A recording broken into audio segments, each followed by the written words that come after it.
Hello everyone, welcome to our channel. In today's quick and easy tutorial, I'll show you how to create a new user account in Windows 11.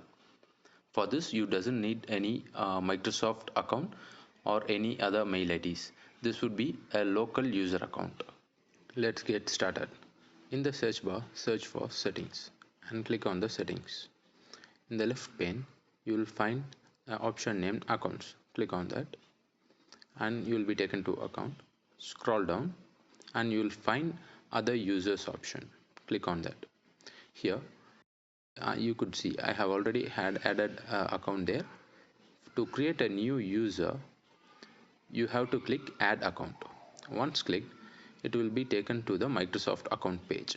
In this, you have to click the option I don't have the permission for that ID. Click on that.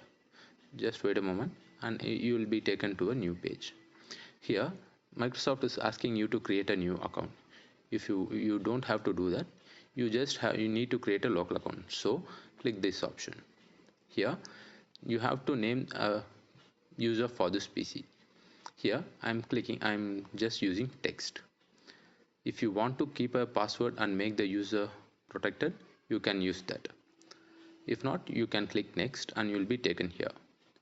Here you can change the account type.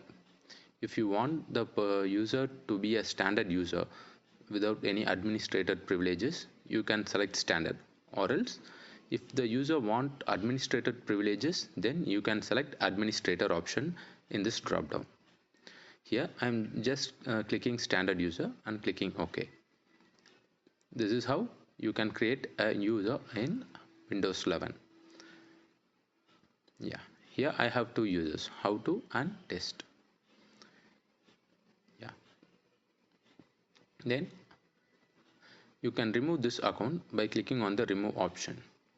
Here you can delete account and data. Once clicked, the user will be completely removed from your system. Thank you.